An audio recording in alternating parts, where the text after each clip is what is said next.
This is Wasted Potential with Jared Long. So, I feel like there's a lot of series that have come out over the last 10 years that were meant to be game changing, like Marvel levels of game changing. I think there's 6 of them. The first one that comes to mind for me is the Halo TV series, and it's in its first season. I think it's probably going to get canceled pretty quickly, just judging by how poorly it's gone so far. The Star Wars sequel trilogy, which should surprise no one. I have a lot of points on that will mirror things said by anybody if you look at any movie review channel, but I think I have a couple points that I haven't heard, and that's why I'm making these videos. So the other one would be like the new Matrix, the Lord of the Rings show, Game of Thrones, specifically seasons 5 through 8, and then the following up Terminator movies that have come out.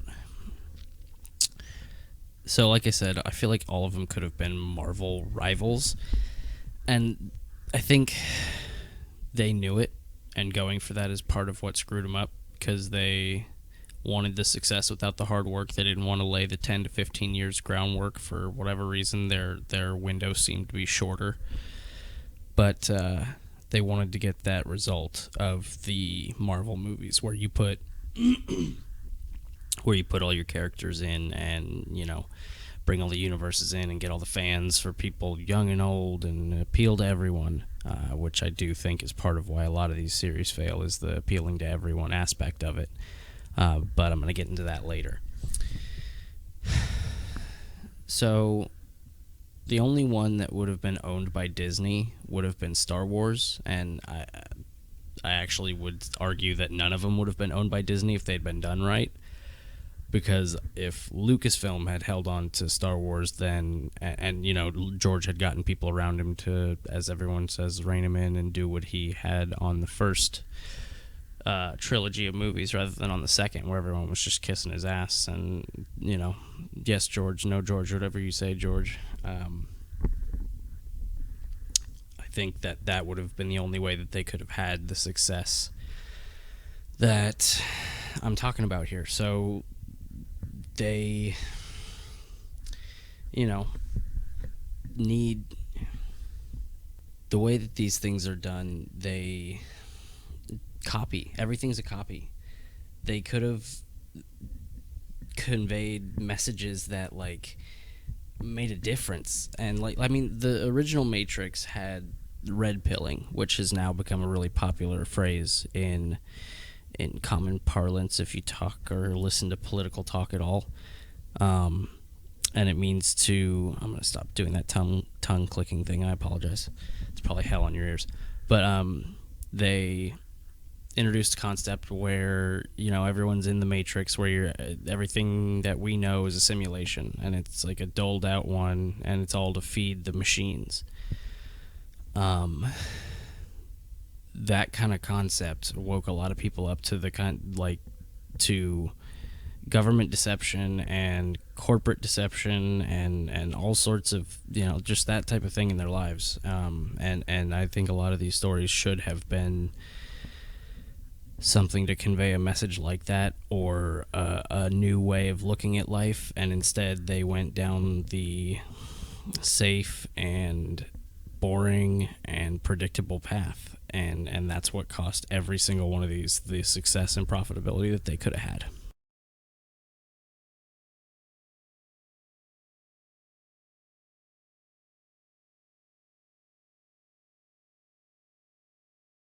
The evil people that want to control others, and I think that's a hugely positive message, and it's something that a lot of people kind of need right now, because look at COVID. Shit, I swear I'm gonna try and stop.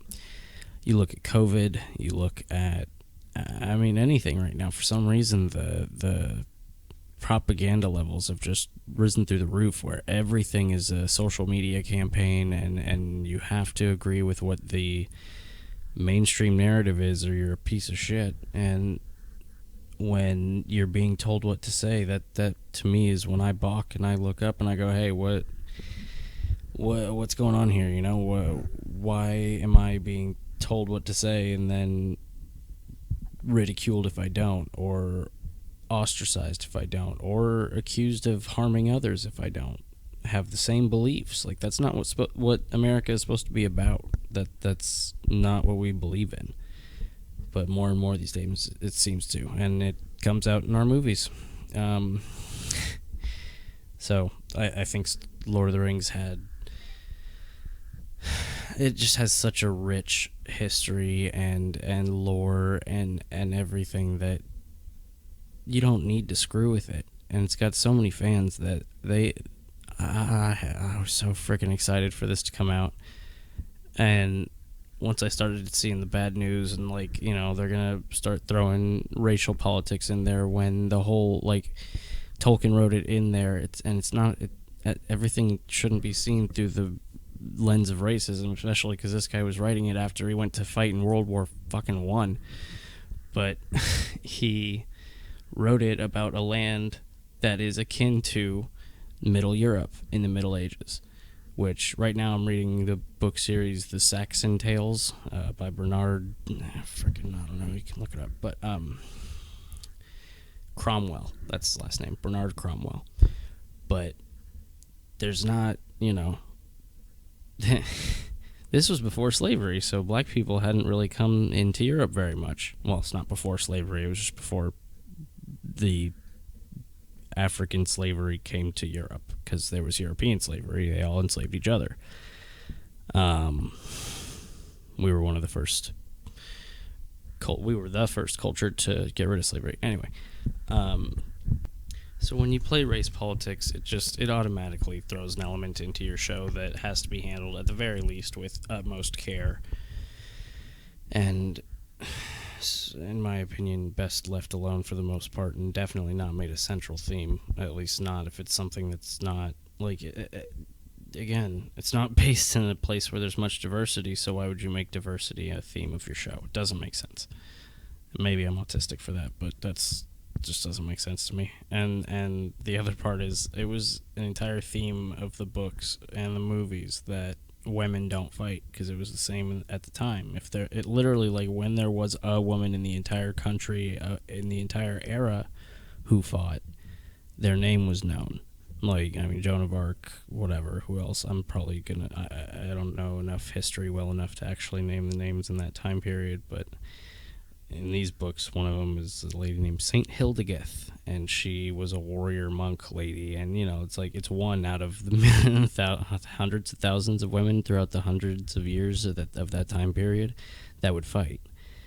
And so to make it that somebody who was never known for fighting, to make them like a quote-unquote badass warrior when that's not their thing, is like, I mean, it's not, I don't know, it's not a game-ending sin, but it tells of a bias that will consistently warp the story and the rules of the universe. And again, if you want to make your own, make your own, but if you want to play within this sandbox, play by these rules. That's the point.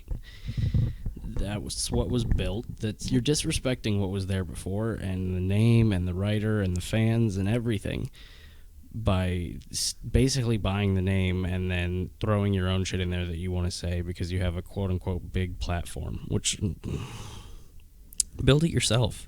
You're stealing one from someone, and that's it sucks. So that's my thoughts on Lord of the Rings. Star Wars is a longer video, but my short thoughts on it is that they had it's very similar to Lord of the Rings, because they are very similar properties, not story-wise necessarily or even in their elements, but just in the fact that they are 30-plus-year-old. Like, my grandparents and uncles all have memories of when it came out, and I have memories of growing up with it, and my kids are going to have memories of it. It's multi-generational.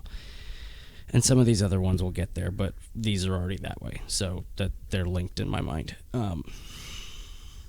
But, like, there was already a Star Wars story there. A lot of people probably don't know this, but if you go to any bookstore and you go to the science fiction section, there's a whole Star Wars section. And now they try and push the ones that are based in this new universe to the front. But if you look, there's, I mean, literally probably at least 100 books in Legends, and it's multiple different series and plot lines, covers. I mean, an incredible amount of things that they could have picked from. I mean, it's a longer time period than the first 6 movies that they could have played with. Star Wars is such a gigantic universe. And instead of deciding to find a spot in there that they can do what they want to do, or I don't know, they decided that they had to make a direct sequel but then make it completely different. They had to completely change everything, and it's just disrespectful. And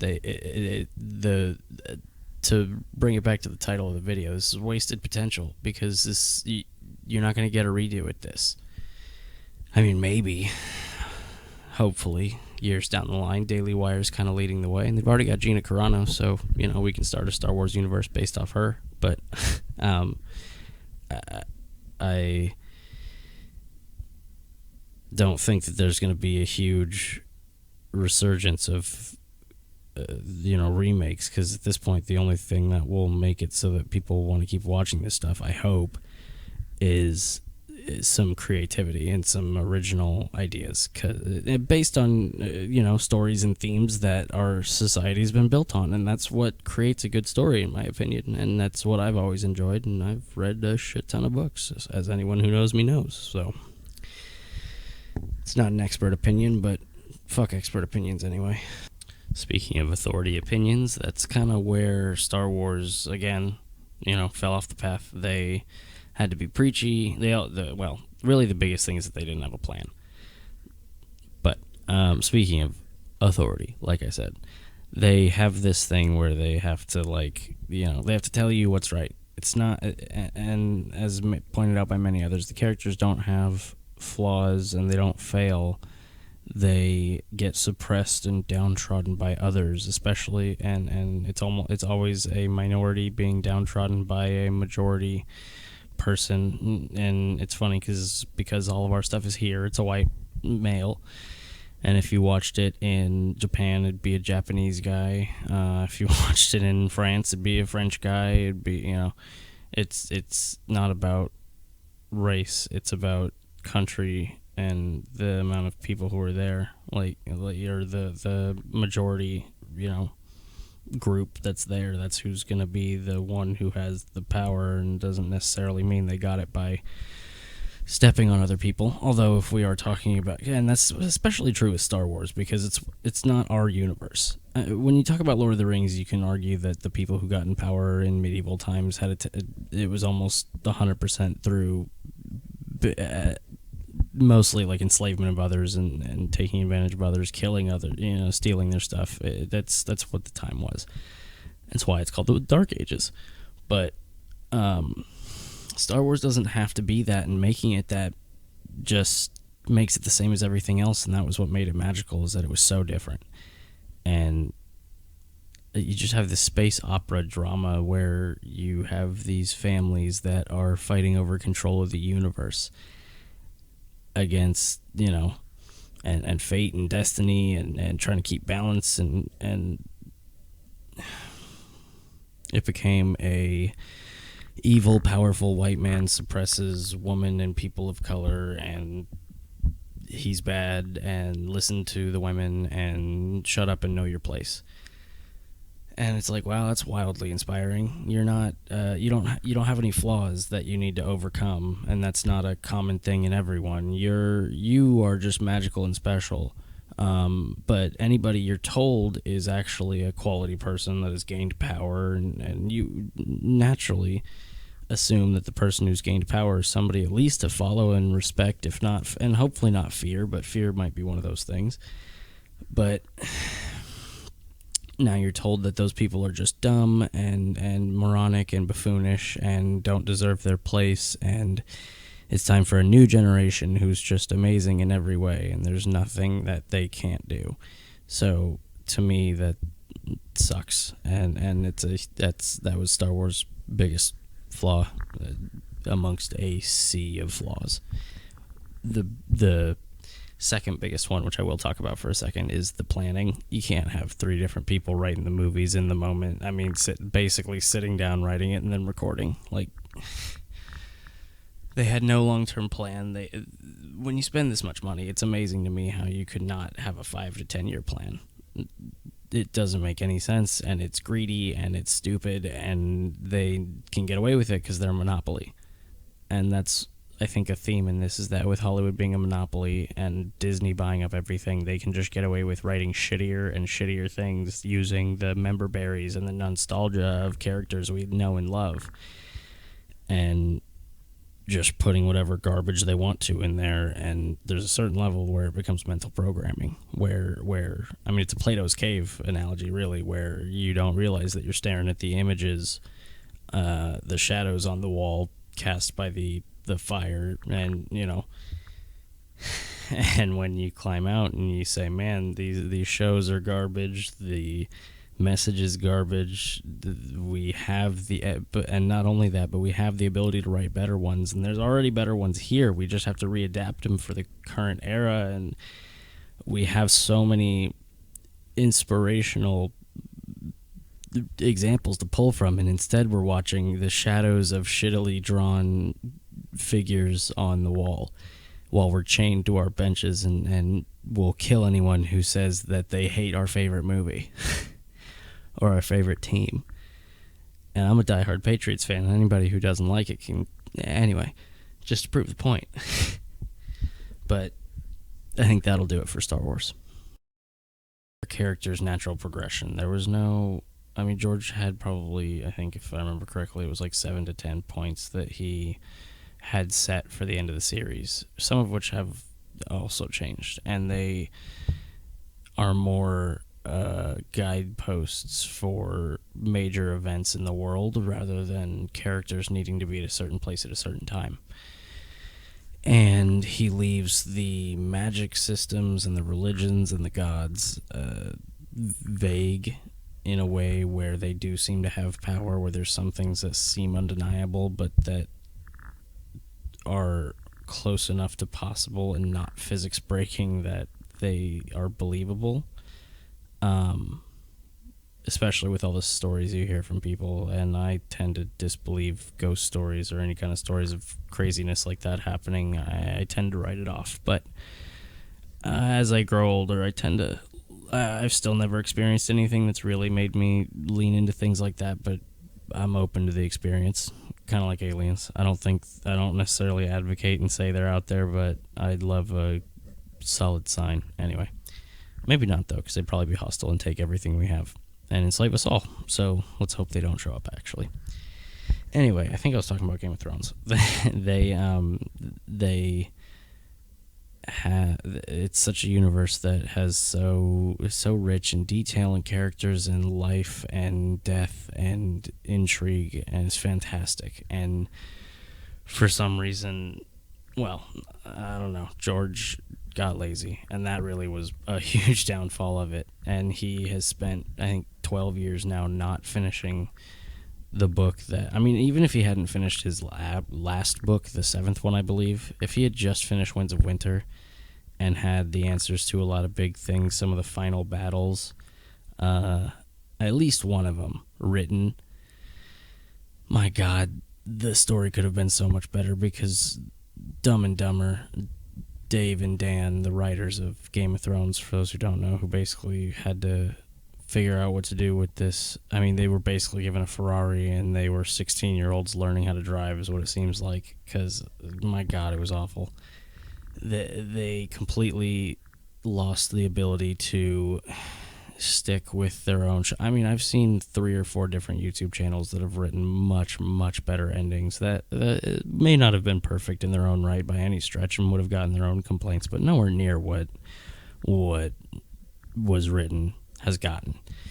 They've been destroyed. I mean, they did everything that each one of these shows does. They bring in the message. There's a Critical Drinker is a YouTube channel that everyone should check out. But the message is it's the politics of the day. It's the wokeness. It's the prattling on about, being mean and words are weapons, and everything's bullying, and all of that. White, straight, cis men are evil. The fact that everyone knows what cis means is just bothersome to me. But that is another, that seems to be their go-to move when they run out of story or don't know what to do, is they just decide to start making it about perceived injustices, or injustices, real or perceived, I should say. And instead of a get up, dust yourself off, move forward, find advantages, be scrappy mentality, it's a lay on the ground, whine, ask anybody who's coming by, demand help from them, and that they attack your real or supposed attacker and get revenge and destroy them. And it's not a message of rebuilding and strength. It's a message of weakness and destruction. And it pervades through all of these things.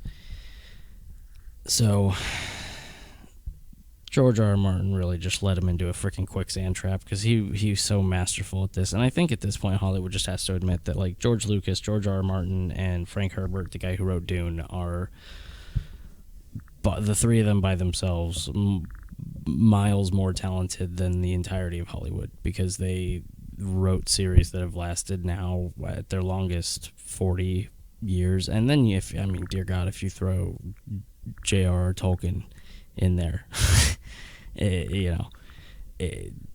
that encompasses the entirety of Hollywood's talent twice over, times 10. Like, it's incomparable. And the Game of Thrones, I think what I'll end on with this show, and what was the biggest letdown to me, was that they were that show and the books, to a certain extent, if you can get through them, they're a little tough, but the show was the golden example of how to have a character-driven show where the rules of the show do not get broken, and when you're watching with your friends, and this is something, I can't remember where I heard this, and hopefully I'll be able to remember and quote them later, but when you're watching this, you want to show it to friends because you want to show people how amazing the show is. And when you do, you are watching things in season 1, literally episode 1, where you're nudging them and go, oh, dude, that in about 6 weeks when we finish this series, that's going to make so much sense, and it's going to be so crazy. And it has those moments throughout the entire show. Well, it did. And the problem is it just failed to pay off so many of them, and it just left them, it's literally just like strings hanging off your clothes. It's just loose threads. And it was supposed to be the golden example, and it ended up being the shittiest example, and I think that was a huge letdown. But that is what I have to say about Game of Thrones. And the genesis of this was Halo TV series, because I saw it and I was thrilled. And thankfully we have things like Forward Unto Dawn and the Halo, there's another live action Halo, or animated / live action. It looks really good. That are, good lord, that one was bad. My apologies.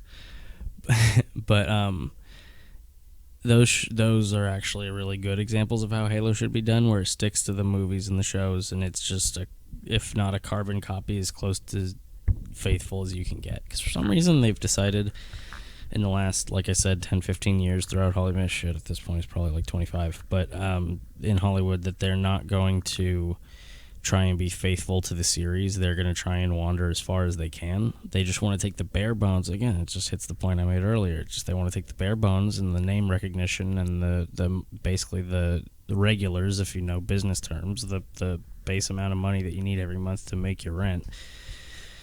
It takes those people, and for some of these shows, that's a crazy amount of people, and they just use that to make money to sponsor their shitty writing. But I've hammered on that point a little bit too much. But with Halo, they had, if they had the money that they had, and it was it Disney? No, it wasn't Disney. What is it? Is it Paramount? It's Paramount. It's a new thing that they need to get launched off. Like, I think Halo, with the amount of money they put into it, was supposed to be what helped launch Paramount. and because they can't survive on SpongeBob and live TV, it doesn't work. And they, again, it's a little tired of saying it, but so a huge part of Halo and Spartans in general, if you don't know the lore, this might be a little confusing to you, so this might just be for Halo heads, but if it interests you at all, I recommend checking out, I don't know, just type Halo into YouTube and you'll find all sorts of stuff. But Halo, the video game. But the Spartans in this series are supposed to be space warriors that are augmented. So they're a gray area warrior. So they are children kidnapped. So Halo's based in a universe where humans have reached the stars, and we're basically fighting a civil war of the space government versus the insurrectionists on the outer colonies. It's a very, I don't know about very common story, but I feel like in a lot of space stories it's pretty common. It's the same in Ender's Game. There's a couple different ones, but anyway. Then the Covenant arrives. It's a group of alien species, and their divine holy mission is to wipe out humanity and to take control of the galaxy. And it's an existential threat, and humanity has to come together. So they need these warriors, right? And they're Spartans. So this one division of the super secret government group called ONI, ONI, the Office of Naval Intelligence. They're like the CIA plus the FBI plus the KGB in space. And they started a project where they basically went around all the planets and found the most physically capable kids, and or the smartest, and there's the best and brightest essentially. And at 2, 3, 4, kidnapped them, replaced them with clones that would get genetic diseases that would kill them within a couple of years, so that the parents would be none the wiser, but they would all lose their kids, so as far as they know, but basically be sacrificing them to give humanity a chance to survive. So it's a fascinating concept, and just based on that, I feel like if you know nothing else, you could write an incredible story. And anyway, I'll get back to that. But the Spartans are, they have shaved, so they're in a big suit of armor that's basically like a big tank suit. Like they, just Google Halo Spartan and you'll get a really good, get an idea of what I'm talking about. They're big old tech monster looking exoskeletons. And they're totally shaved top to bottom, because inside these suits it's all like gel compressed, and they can survive falls out of space. Like these things are so tough that it's like an exoskeleton with like a rubber body wetsuit underneath that collects all their sweat and whatnot. And so they're bald. Like it's a particular, like it's just a function of how it works. And then in the show, one of the Spartans is some girl with a half-shaved head and a bunch of pink hair, and everybody's got these funky hairdos, and it's like, God, I mean, everything does not have to be Katniss Everdeen at the whatever, not Kill a Mockingbird. I'm sure Catching Fire, whatever. Hunger Games, there we go. Not everything is the capital of the Hunger Games, where they need these goofy-ass hairdos. And especially when it's lore breaking. Like, if it's not, who cares? But if it is, then why the hell put it in there? And speaking of that, and this is a function of Hollywood, where Master Chief takes off his helmet constantly, which to anyone that knows anything about it, if you know, you know. Master Chief doesn't take off his helmet. We haven't seen his face ever in the video games, and they've been coming out my whole life. There's like 10 of them. It's been 20 years. 25 at this point, probably. I don't know, but... And they have him take off his helmet constantly, over and over and over again. And they use a voice actor who sounds nothing like the guy. And it's just these little things that it's like, it sounds like whining, but at the end of the day, to me, what it feels like is disrespect to the series, who you're making a shit ton of money off of.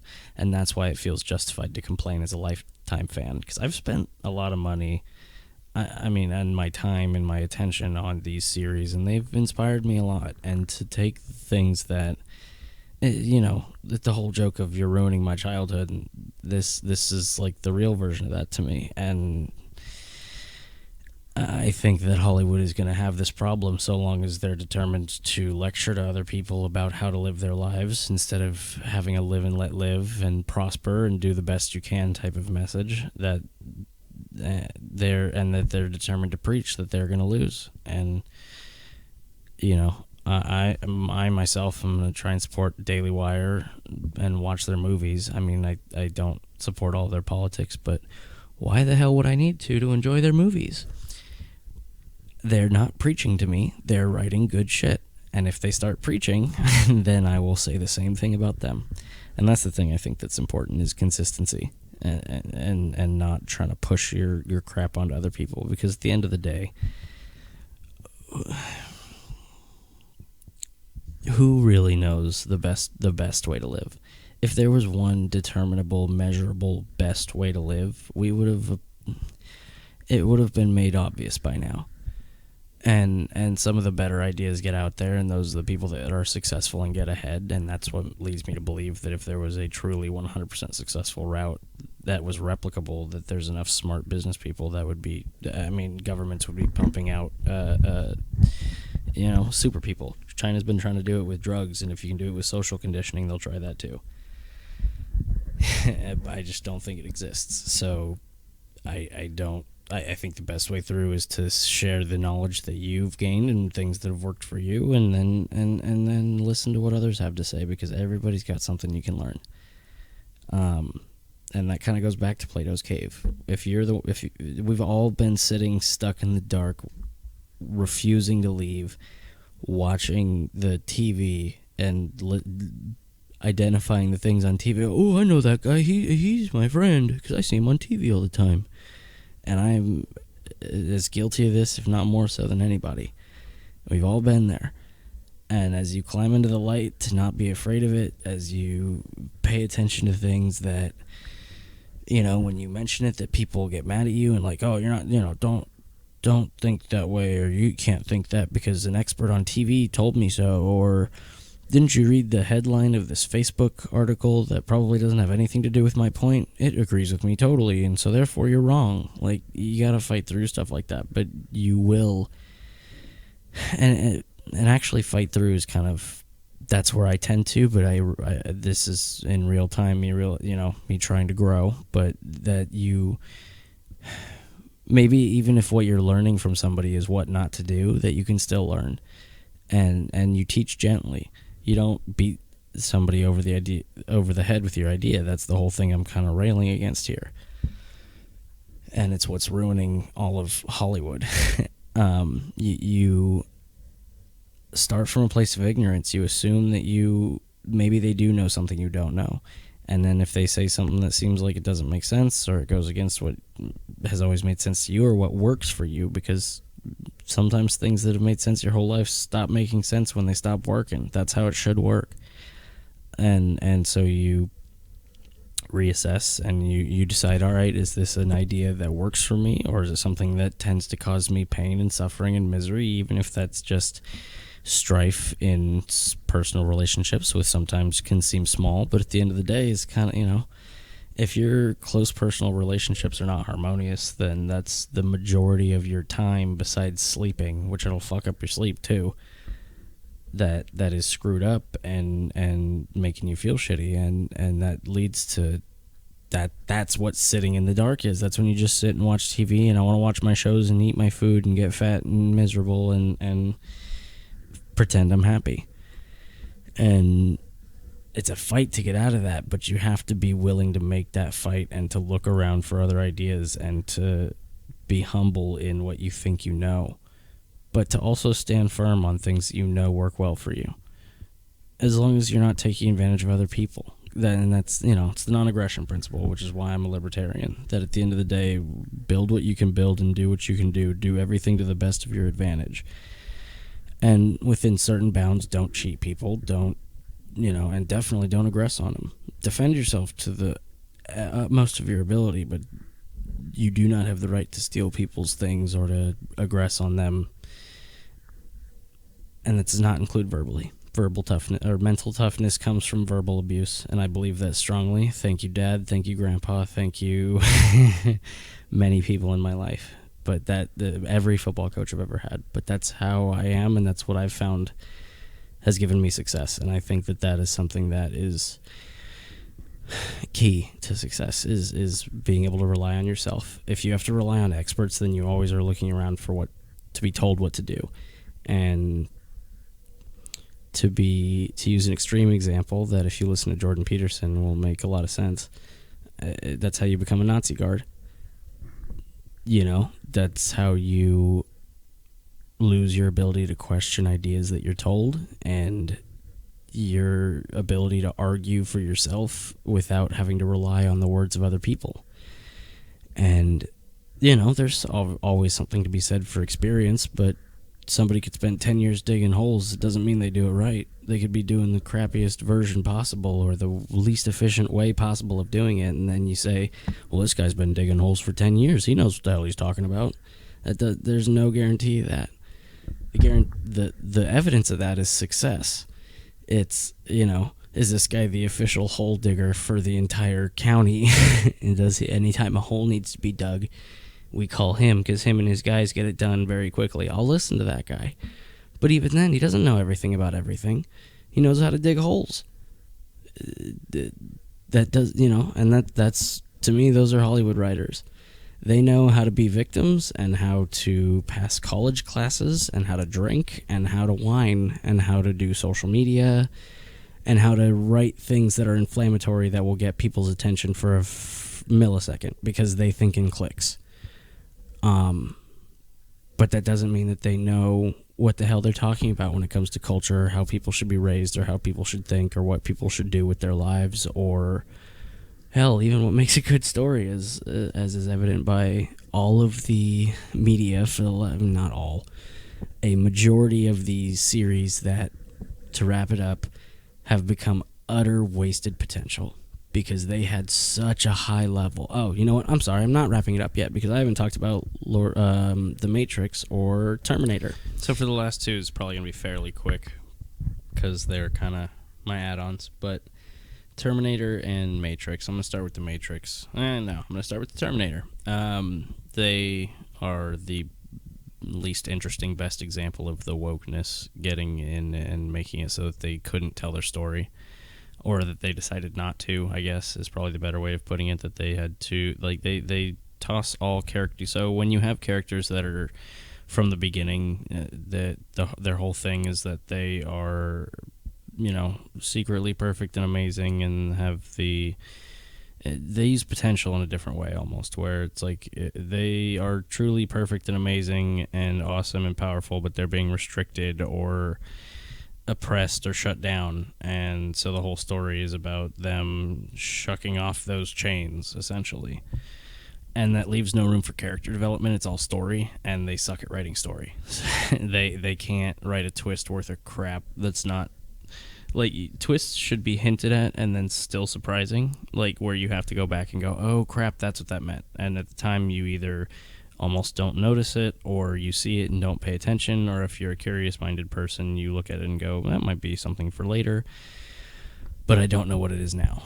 Whereas now, what they do is they go with the same oh, this person has this bad guy in their life, and they are super powerful, but their powers are tamped down because they're emotionally restricted, or they aren't allowed to use their powers, they get them taken away, or they are made weak by the oppression or whatever it is, and they have to basically just be recognized for the powerful force they are. And Terminator just falls completely prey to this, and so you can't have any character development. So you get, it used to be that, I don't know, you had your characters that started out as weak and they would get beat, and it's the hero's journey, and it's what makes stories good. It's what every person should aspire to in some small way in their own life, in my humble opinion. Super humble. But they don't have that. They don't have any failure, because if that person fails, it must mean that they're not good enough. And failure is like the end of the world, instead of an opportunity to rebuild yourself. Like, they feel like they have to win always. And if they lose, then they're done. And that's a bad way to look at life, because then the first time you lose, then it's really hard to get back up. And the key to success is getting back up after failure. It's trying over and over and over again. It's 10,000 hours, of hard work put in and improvement. But instead, they just have a get out of my way and I'll be amazing, and if you say I'm not, you're actually oppressing me. That's the real key to this, is that the oppression that they see is basically people disagreeing with them or saying that what you're doing isn't working, or just whatever they're doing naturally not working, and then they look around for something or someone to blame. And we all know people like this. I've always been taught that it's called an external locus of control versus an internal locus, meaning that you run into a chair and it's the chair's fault, versus, oh, I should probably pay attention to where I'm going. And I think it's very easy to go into the external locus, because if you blame everything on everyone else, then it's never your fault. But then that means you never get better. And if you stay in that external locus of control, you're going to get kicked in the teeth by life over and over and over again for not correcting your mistakes. And that's what Terminator is, because they did this multiple times. They did this with several movies. A couple of them were just Michael Bay CGI explode-a-fests where they just didn't know what the hell to do, and that's its own problem. That was kind of a mid-2000s issue where they just didn't have creativity but also didn't have the message, so they didn't have anything. But now it's been taken over completely by, women just beating the hell out of men 3 times their size because women can kick ass, which is a dangerous message for women. And it's what's led to a lot of, like, you saw it in the summer of 2020 where there's all these riots, and it's like, women's equality. I'm a fan. I'm a fan of everyone having equal rights. It's libertarian. It's everyone has equal rights and freedom and all that. But there are differences between people. If someone's tiny and small and can't defend themselves, they shouldn't be in a violent situation and should avoid it at all costs, or bring weapons that make the fight unfair on their favor. That's just common sense. And if you try and convince women that they can outbox Mike Tyson, there's going to be a lot of ladies with some CTE, some crushed faces. And I don't think that's a good message. And that's most of my problem with the recent Terminators. The new Matrix, I think, was never... It would have had to be taken over by people who were huge fans of the original, because the Wachowskis went politically woke. So the people who wrote it originally, it's not like it got bought out or taken over by somebody else. So that's one thing that does make it unique in this, is that the same people who wrote the original amazing thing are still the ones in control of it, but they've changed. So now they've taken the blue pill, so how can they write a story about taking the red pill? That's really my entire point on Matrix. The whole thing was woke garbage. It completely went against the message of what the Matrix was. And yeah, it's kind of a Jesus allegory, which is nice to see, because at this point, if you see a mention of Christianity in any popular culture, it's just being shit on. And I could go on any TV show that mentions Christianity. My wife's watching Orange is the New Black. If it's brought up, it's ridiculed for the most part. Same thing for The Boys. I've been watching, and it's just their take on religion is horrible. And Westworld, and any of these shows. And I do think that organized religion as a business is a problem, but religion in general, we all want to worship something, and if we don't have a higher power of one kind or another, even a vague idea of one, even if you pray to the spaghetti monster in space, as long as the spaghetti monster in space is telling you to be good to other people and be the most successful version of yourself, then you're fulfilling something deep within yourself that's there evolutionarily, or put there by God if you're a religious person, whatever God or gods that may be. And if you don't have that, then you worship, well, if you look at our culture, you worship celebrities. You worship people who say that they are experts and authorities and who tell people what to do. And that, leads you down a path where, again, to quote Jordan Peterson, that's how you become a Nazi guard. You stop questioning what you're told, and you start believing whatever is told to you by the authority at the time, especially if that authority decides to control the media. Or maybe not even decides, but takes over in a way like it has here. Because like Nazi Germany, it was an intentional, state control of the media where they're going to push the specific message, and if you say anything against it, the military, the government will come get you. And we don't have that. We almost have like a grassroots authoritarianism growing where, people will come and cancel you and try and ruin your life, or just ostracize you in general if you disagree with the message, which comes from them having the wide-eyed doe stare into the TV and believing anything told to them by somebody who's in the magic box on the wall.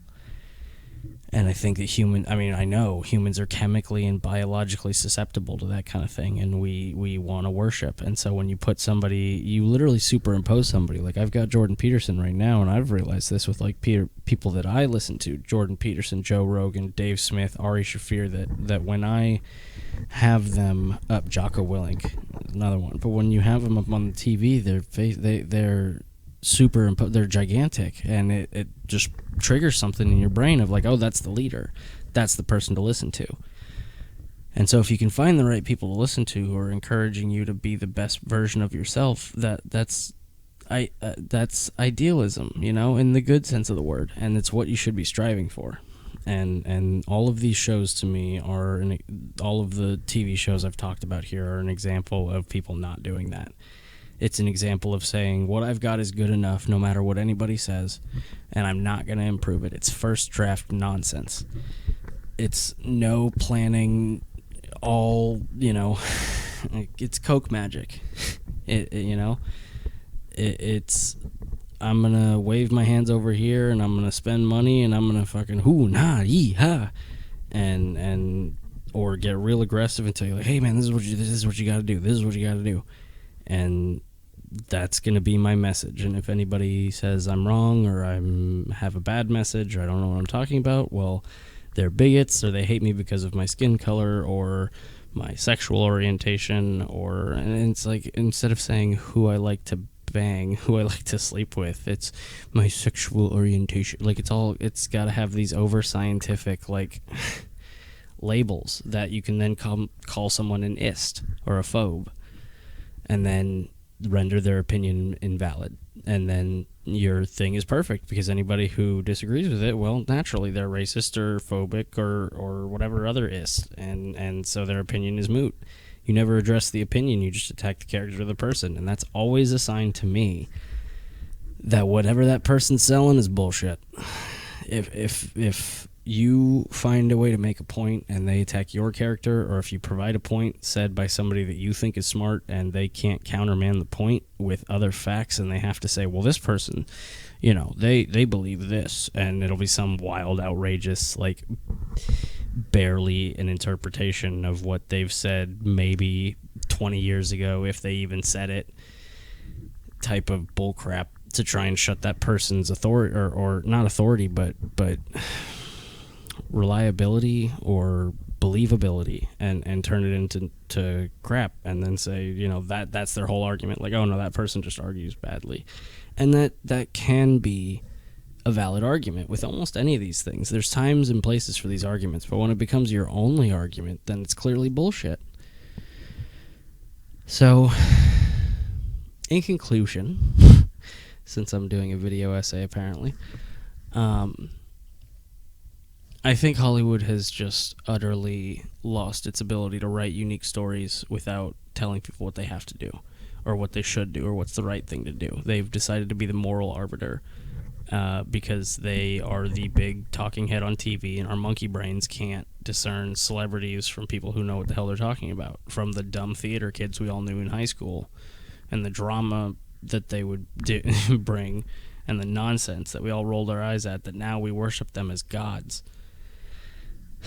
And that lack of accountability on their part has now made it so that they can just write dog shit. And then not only do they write dog shit, they can't just write their own dog shit. They have to they use the massive amounts of money that they've taken, and I hesitate to say earned, but I guess earned, and they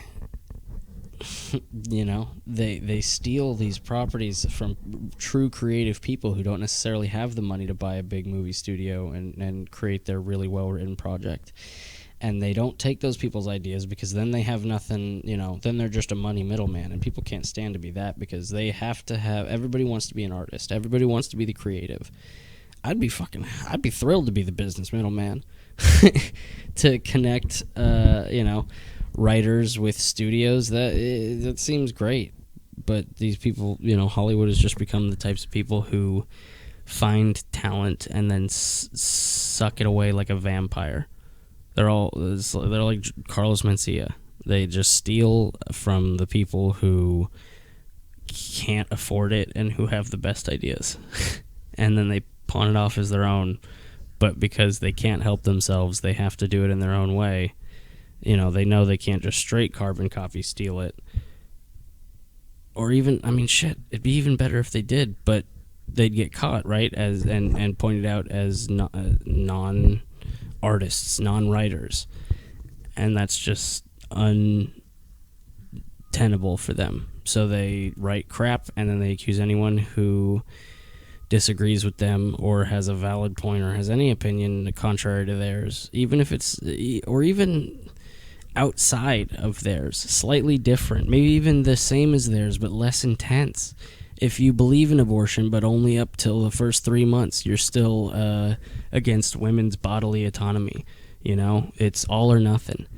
And it's so funny because the right used to make this argument about gay marriage when I was younger, and it was my first introduction really to politics, where they would, it was Alex Jones, you're turning the frogs gay, and whatever other crazy pastor was preaching that, like, if you let men marry men, then men will marry goats, and then they'll come after the kids next. And you go, it's all fucking nonsense. And one, it turns out they aren't turning the frogs gay, but they are making them trans with the chemicals from runoff that goes into lakes and rivers. They're finding a lot of frogs have been turning the opposite gender, so it's at least half a check mark for Alex Jones, as he almost always gets. And I don't know too many stories of people marrying animals. That one always seemed like equating homosexuality and bestiality has always seemed aggressive and shitty to me. But as you can tell, I find somewhat aggressive and shitty insults at least mildly entertaining, even when they're against me. It's just who I am. But the point was, they always would make those arguments, and I always thought it was bullshit. And then now you look at it, and the entire argument in the culture, and it's reaching people. It's like reaching comedy podcasts I listen to where they're like, why is trans kids why is trans and trans kids such a big issue in the culture right now? And it's an example of this, where you can't just be okay with gay marriage but not be okay with trans people, and with the pushing of let me rephrase that. Not being okay with pushing the idea of trans into not just popular culture and making it, praised and celebrated and something to be desired, even though it's literally a mental illness if you go back to the root of it. If you examine the thing from the beginning. But they are literally trying to push this onto kids now. And so it's like, man, I'm still never going to equate being gay with bestiality, but the rest of it, where they go after kids and the whole art, it's hard to argue against. But, if you have anything south of literally everyone agreeing with the most extreme of the left, and I don't even want to call it the left, it's the extreme left, the authoritarian left is probably the best example of it, is the best descriptor of it, but they just control everything, and that's how they get away. Sorry, they don't control everything, but they do their damnedest, and they appeal to authority to do so. And by being humble in your wisdom and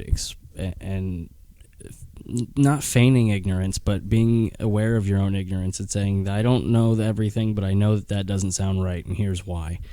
And if you try and attack with authority or reputation, then you can stay stuck in that. I won't be mad at you, but that's where you're at, and I'm not going to waste my time and energy on trying to drag you out of there if you're determined to kill me over it, because that's what it is. It's a reputational killing. Is they'll call you racist and sexist and homophobic, and you're killing grandma if you don't put that mask on, and they'll use every dirty trick in the book. And I mean, when I say they, I mean people on the far left, media figures, Hollywood, MSNBC, CNN, Fox, ABC, all of them. Every lettered news network. They're all owned by the same 2 or 3 people. And the government is, people like, I believe it was Rand Paul or Thomas Massey or Ron Paul. I think it was Ron Paul. He mentioned this at some point that, they don't know who runs the whole thing, like who keeps it running, like who tells the head Congress people what to do and who makes the decisions on like what's going to be the agenda of the day. Like, and he was in it. Like, if anybody would know, it'd be him. It'd be the people that are there, and they don't know who runs the whole thing.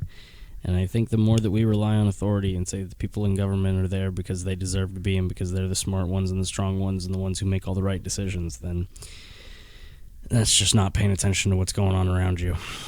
And I think the same goes for colleges, universities, corporate life. But that is its own podcast, and that'll be another time. So, signing off. I saved this for the end, but I'm getting started on doing this. I can't promise I'll be doing an episode every week or anything, but I do hope to get there. I'll talk about politics, culture, and I'll ramble, and I'll get guests on. We'll talk about random topics. So, like, share, and subscribe. No, but seriously, share this with anybody. If this interests you at all, talk to other people about it, because I find that talking to other people and sharing ideas is what gets me out of bed in the morning. And I think that it is the old idea of not talking religion and politics has led us to be in a world where we can't talk to each other about anything. So being able to talk about these things is important. So share ideas, spread them, learn new things, be humble. Have a good one, everybody.